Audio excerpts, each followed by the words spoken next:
Getting hired in the film industry can sometimes be quite frustrating. And it's not when you're not very good and you're not getting booked on anything. I mean, that's understandable. It's when you've got a really good reel, you've got some amazing clients on there, you've worked with good brands, you've got work and skills that you're proud of and you know you can do the job, but you're just not getting booked and you're not getting those calls. As a director, I sort of straddle both sides of this often because I'm still trying to get hired myself by production companies and agencies and brands, but I'm also the person doing the hiring of heads of department for bigger projects like DPs, but then also, ACs if I'm just shooting myself, and then editors and colorists and sound designers. And being on both sides of this at the same time made me kind of think about it like there's a calculation happening underneath every single hire that I do or that I'm being hired for, where a show reel or your portfolio of work only kind of answers half of it. And the other half involves a Nobel Prize winner in economics, just bear with me, and a story about a DP that I hired on quite a large documentary production recently. So when a production company decides whether they're going to hire you or not, or when a director decides whether they're going to bring you on board as a DP or not, I think they're running two calculations at the same time. And most people only think about one half of this. And that half is the evidence side. So what proof do you have that you can actually do the job that you're saying you can do?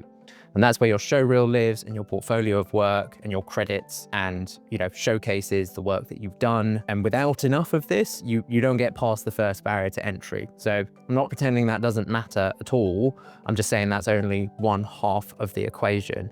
But the second half of the equation is risk. So what is the probability that this goes wrong if I hire this person, and how could it go wrong? Will they show up on time? Can they handle a client changing their mind the day before a shoot? Will they be awkward and make the talent uncomfortable? How do they handle confrontation or friction on set? And the bit that I think changed how I think about all this is that the evidence and the risk scales are not weighted equally. And by that, I mean that I think that the risk side is much more heavily weighted than the evidence side, which is why you can have someone with a weaker reel or weaker credits, or you don't think their work looks quite as good, but they keep getting hired above you anyway. And that's because they've figured out this risk side, or they are getting hired because they are less risky than you are, even though you've got this evidence side of the equation down. So I think far more weight is carried on this side of the equation that I don't think people think about as much. But the solution to that is where we get to this economic Nobel Prize winner. So Michael Spence is he dead? I don't know. He's a Nobel Prize winning economist, and he came up with this idea called signaling theory, which is not that complicated, which is basically when you can't assess the quality of something directly, you look for signals that are very hard to fake. So for example, a show reel is, quite easy to curate in a sense of anyone can put together, the 10 best shots from the work that they've done. But what is very hard to fake is something like a referral from a colleague. The person referring you is putting their own reputation on the line, and that is, costly to fake, which is why it works. It transfers information that a show reel just can't. And specifically, it partially answers the risk question that someone might be thinking about. And that's the mechanism underneath this thing that people call networking. And I'd rather not use that word networking, because I think it makes everyone picture like awkward small talk at a pub in East London where everyone either looks like a Scandinavian fisherman or a ceramicist with trust issues. But what I'm actually talking about is becoming a known quantity to the right people before a job exists. And honestly, this is probably the single most useful thing I can tell you. Most jobs in this industry are filled before they're even posted or advertised anywhere. Someone mentions a project to a producer, the producer already has someone in mind, and that conversation takes about 45 seconds. The person who gets the job is whoever's already in their head and is reliable and available. And the only way to be that person is to have already had a completely different conversation at a point where nobody needed anything from anybody. So this brings me back to the DP story that I mentioned at the start of this video. So I was hired as the director on quite a large 6-figure brand documentary, and I was asked to bring on board a DP for some of the larger expert interview days we were doing. So I had a short list of DPs and they all had fantastic show reels, but the person that I ended up hiring was someone I'd met like 4 or 5 months earlier on a completely different project where they weren't even the DP for that day, they were one of the camera operators. But I'd spent the day getting to know them a bit and watching them work and seeing how we work together and how the communication was between us. And so when this new job came up, they were very much top of mind for me. So although their past work and showreel and portfolio got them on that list in the first place, because their work was fantastic, the thing that got them the job was the fact that I'd met them and got to know them a little bit in other circumstances. And what that did was that lowered that risk side of the equation for me in my head, because I knew them as a person, I'd seen them work, I knew how they handled taking feedback from me, so that just brought that risk level right down compared to some of the other DPs. So that's an example of when that kind of equation works in your favor, but there is also a version of this that works against you, even when you've got years in production and loads of good work behind you. And I know it because it happened to me.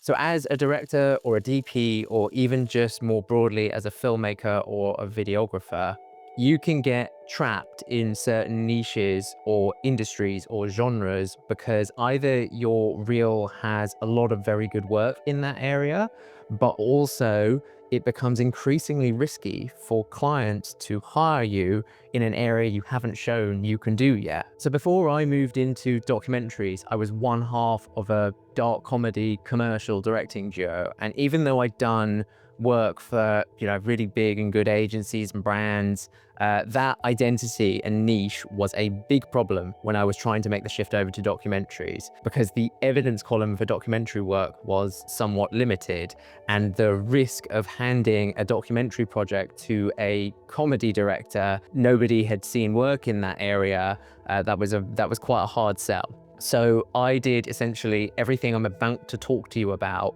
in order to reposition myself and open doors that were firmly closed and essentially kind of rebuild my career from scratch again.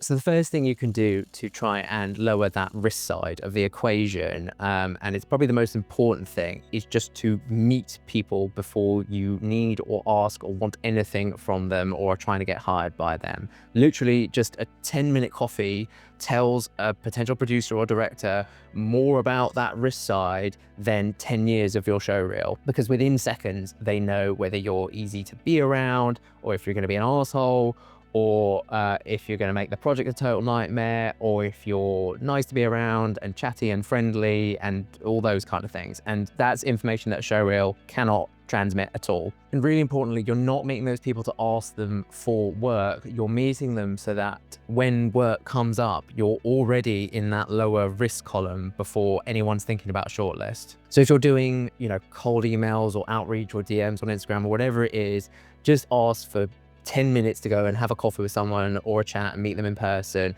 just to introduce yourself and say hi and show them that you're not a complete narcissist or a serial killer.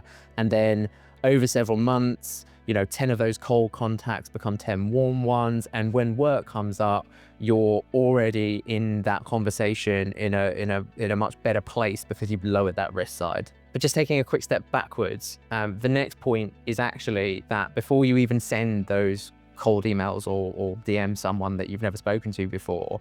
Just try and use whatever network you might have pre-existing already to get an introduction, because with introductions, you're essentially borrowing someone else's trust a little bit, and the response rate will be much better than if it's just a completely cold outreach, because part of that risk equation is already answered by the fact that it's coming from someone that they know. So even if your network is really tiny right now, just ask around and grow those branches, even if the link is really, really tenuous. So the next point is everyone's favorite topic, which is social media. Now, most people will only use social media to post their finished projects, stills from their work, things like that. And that is only addressing that evidence side of the equation, just showing what you've done. It does nothing at all for that risk side. So my recommendation is just to start posting some behind the scenes stuff. You know, show your camera operating on set, show you solving a problem that came up on set, do a post which has some behind the scenes clips, but in the text talk about how you solved the problem that came up. Anything like that that can just slowly start to reduce that risk side of the equation and give potential producers or directors an insight into you and your personality and what you're going to be like to work with, rather than just showcasing your work. So another really good tip that comes off the back of that DP story actually is to go and get on sets as a position that might be, you know, slightly lower than where you want to be, or, you know, go shadow someone or something like that. Again, just so you can be in the right places, meeting the right people and making the right connections. You're starting to meet more people, and that might lead to recommendations or hiring or those kind of things, just because they've met you in person and seen and worked with you, even if it's not in the exact capacity that they're looking to hire you for. It's just lowering that risk side of the equation. Now, one other thing that I did when you're trying to break into a new category or get a foot in the door is trying to somehow take some of that risk yourself and take it away from whoever's hiring you. So what I will do sometimes is, if it's a new production company I'm working with, or a project, you know, a niche that I want to get into, I will often offer a discount rate for the first time I work with someone. And that's not because I'm lowering my value or think I'm worth less.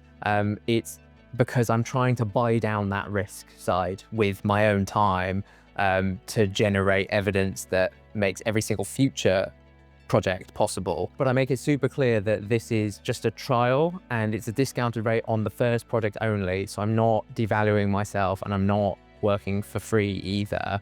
But I know that that whole conversation is a little bit of a touchy subject. So if you want a deeper dive into that side of things specifically, I talk a lot about it in a video that I'll link to you here, where I share my personal experiences with specifically work for free and in the situations where I do think it's appropriate and useful, but also the very strict guidelines and boundaries I always set up to.